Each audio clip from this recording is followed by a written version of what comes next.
Aula número 5. Vamos retomar a nossa prova número 2 a partir da questão 5, não é isso? O trecho "se são acidentais ou propositais" exprime uma condição sobre a ideia expressa na oração anterior. Pois bem, vamos lá para a linha 11. Aqui está o trecho "se são acidentais ou propositais". Se você não tiver cuidado, você vai se deixar levar por esse "se". Porque, via regra geral, o "se" dá início a uma oração subordinada adverbial condicional. Mas, olhando o texto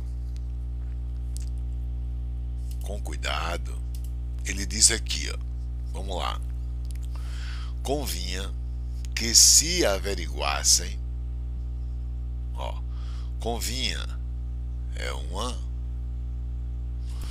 uma palavra verbal, que se averiguassem bem as causas das explosões, é uma outra oração. Essa oração que contextualiza o quê? A condição de sujeito do verbo anterior. O que convier é sujeito. Então, toda essa oração, que se averiguassem bem as causas das explosões, é o que convinha. Então, se você for classificar essa oração, você vai dizer que ela é uma oração subordinada adverbial? Não. Você vai dizer que ela é uma oração subordinada substantiva. Isso é o que convinha. O que convier é sujeito. E põe uma vírgula. E aí eu continuo. Convinha isto e convinha isto aqui. Convinha o que mais? Se são acidentais ou propositais. Ou seja, convinha X, convinha Y. Duas coisas se contextualizam como sendo o que convém. Ok? Então, essa oração agora, se são acidentais ou propositais, também é o que convinha. Então, eu tenho uma outra oração sendo sujeito de convinha.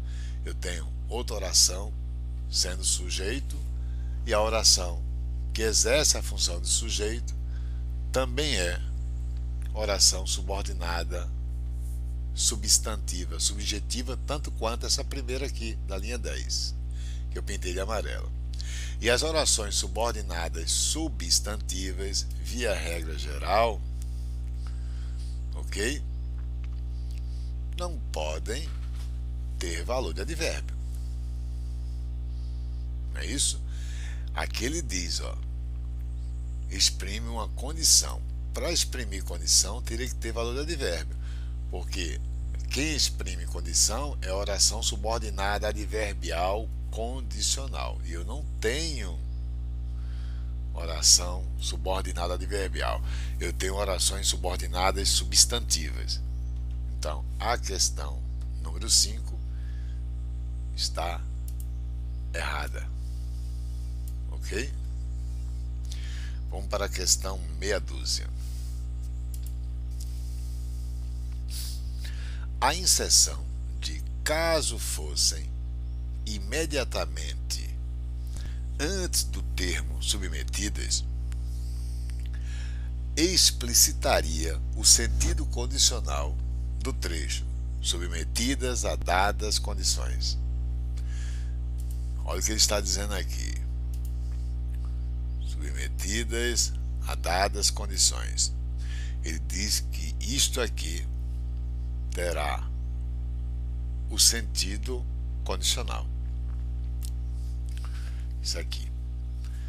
Pois bem, por ter sentido condicional, ele quer inserir o termo "caso fosse". Entendeu a ideia? Vamos olhar lá na linha 15. Aqui está. Entretanto, é sabido que certas pólvoras, e aí vem o termo, vamos lá, submetidas a dadas condições, ok? Explodem. Para a oração ser condicional, este verbo aqui, ó, estaria no futuro do pretérito. Ou seja, entretanto, é sabido que certas pólvoras submetidas, caso fossem submetidas, não é isso que ele quer? O uso do pretérito imperfeito do subjuntivo, ele mantém a articulação com o futuro do pretérito. Isso é o pretérito imperfeito do subjuntivo. Ele se articula com o futuro do pretérito. Então aqui seria futuro do pretérito. Vamos preencher para você observar. Entretanto, é sabido que certas pólvoras, caso fossem submetidas a dadas condições, explodiriam espontaneamente. E aqui não está empregado explodiriam. Consequentemente, eu não posso afirmar que no contexto existe um sentido condicional. Agora, como a oração está reduzida de particípio e aqui não está no futuro do pretérito, eu posso afirmar que a subordinada adjetiva aqui, ela pode contextualizar uma subordinada adjetiva reduzida de particípio.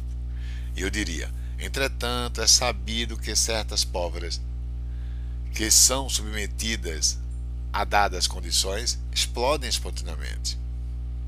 Eu também poderia conceber esta aqui como subordinada adverbial temporal reduzida de particípio.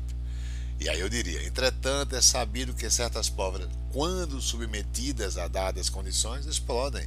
Entende? As subordinadas reduzidas, elas, claro, potencializam N contextos.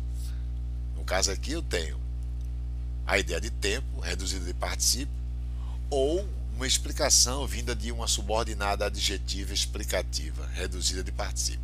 Agora, o que impede, eu quero ressaltar na fundamentação dessa questão, que está errada, o que impede de correta alternativa é porque ao usar o que ele pede, caso fossem submetidas, eu teria que mudar esse verbo.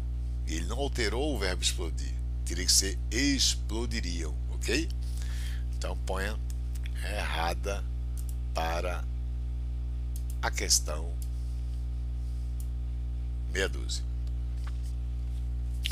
Vamos agora para a questão número 7. A correção gramatical do texto seria mantida se o período noticiam os jornais que o governo vende quando há variada grande quantidade dessas pólvoras. E é uma questão de reescrita, ele quer alterar dizendo uma grande quantidade dessas pólvoras é vendida pelo governo. Ora, quando ele diz na linha 20, noticiam os jornais é o sujeito, conforme eu já havia dito. Os jornais é o sujeito. Os jornais noticiam o quê? E aí vem que o governo vende grande quantidade dessas pólvoras. Ok? Os jornais noticiam o quê? Isso é voz ativa. E o termo em amarelo, que o governo vende grande quantidade dessas pólvoras, é o objeto direto. Sabemos que ao passar para a passiva, o objeto direto vira sujeito. E ao passar para a passiva, o verbo tem que manter o mesmo tempo. E ele manteve o mesmo tempo. Ele diz: é vendida. O meu objeto direto, ó, o governo noticia os jornais, objeto direto, que o governo vende grande quantidade dessas pólvoras. Nesse objeto direto oracional, o governo é o sujeito. Então, os jornais é sujeito de noticiam e o governo é sujeito de vende. O governo vende grande quantidade. Aqui é um objeto direto para vender. Acompanhe o que estou dizendo. Todo o termo em amarelo, que o jornal vende grande quantidade dessas pólvoras, é o sujeito, não, é o objeto direto de noticiam. Trata-se de um objeto direto oracional. O sujeito noticiam os jornais sujeito, noticiam o quê? E aí vem o objeto direto oracional, que o governo vende grande quantidade dessas pólvoras. Como é um objeto direto oracional, para o verbo noticiar, eu vou dizer que é uma oração subordinada, substantiva, objetiva direta. Então, dentro dela, eu tenho um sujeito, o governo, vende o quê? Grande quantidade. E é esta oração, o governo vende grande quantidade, que ele joga na passiva. Grande quantidade dessas pólvoras. Aí vem o coletivo, mais determinante. Ele concordou com o coletivo. Grande quantidade é vendida. Ele jogou na passiva. Correto. Ok? E é vendida pelo governo. O que é sujeito aqui de vender virou agenda passiva pelo governo. Ok? Quando avariados, ele repete. E noticia-se nos jornais. Interessante.